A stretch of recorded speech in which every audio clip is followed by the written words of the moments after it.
Well, what will 2021 bring for the world of business? Simon Freakley is the CEO of AlixPartners, advising some of the biggest international companies. I asked him how the incoming Biden administration will affect the global economy. We won't have a government run by tweet. We will have a much more integrated government. The early picks that Biden has made for his cabinet posts and key positions have largely been well received. And because of the experience of the team that he's choosing, I think we can expect a very different style of leadership and government in the Biden administration. I think there's quite a bit of optimism about what this can create. He clearly is inheriting a Congress that is still very polarized, so some concern about how much can get done. But generally, there's a spirit of optimism about what the Biden administration will bring. We knew that 2020 was going to be about the US presidential election, and it was going to be about Brexit. Then it became about COVID, but sustainability was a key business buzzword. As we came into this business year. Now, China set itself some ambitious net zero goals, carbon neutrality. Is it bad for business then, if you're not green?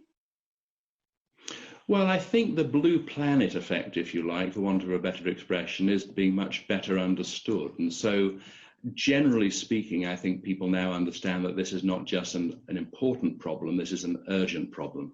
And China's declared stance on this, I think, is extremely positive. What it is making, of course, is consumers much more aware of the consequences of their choices. And so you think about the sort of lunge to online sales that's happened during COVID. What that has driven is an extraordinary rise in the need to source packaging. And so packaging, of course, itself has been under the spotlight in terms of sustainability. And I think that consumers, because they're so much better informed, because the connectedness now of the world gives them the information to understand the consequences of their choices, I think the sustainability will be at the key of people's agenda. And just because there's been these profound disruptions, COVID, Brexit, the like, I don't think that's in any way derailed people's determination to still head to a more sustainable world. So where are we going to see that further push for sustainability? Well, I think, for instance, international air traffic is still down over 90%.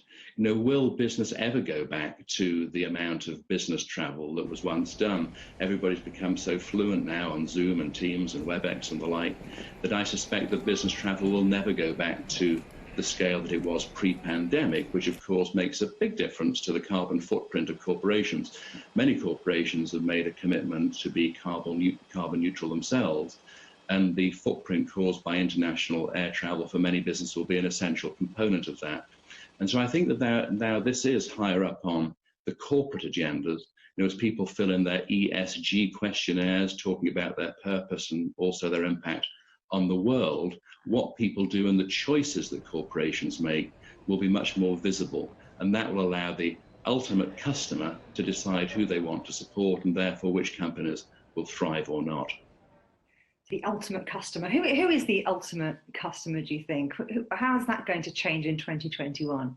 It's so interesting, of course. We look at what's happened during COVID, the lunge to online. Now, a number of categories, of course, had moved significantly online already, apparel, for instance, electronics.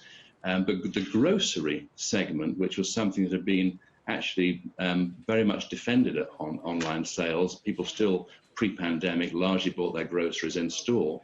That's had a significant move to online, and I don't think that will ever move back.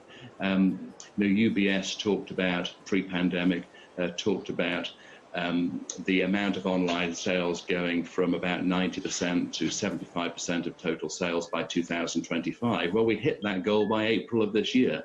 And so there's been a leap towards online. And of course, for the customer who remains extremely connected through their technology, which, by the way, has been an accelerant of many of these disruptions, now have the access to the knowledge, but also they can curate their own world. And with many of their needs now being met online, they can really be largely indifferent as to where their goods are sent from. And so I think that as they curate their purchasing activity around their value set, which is what our research has shown, sustainability is going to be pretty much up there in the values that they choose as they order their goods and services.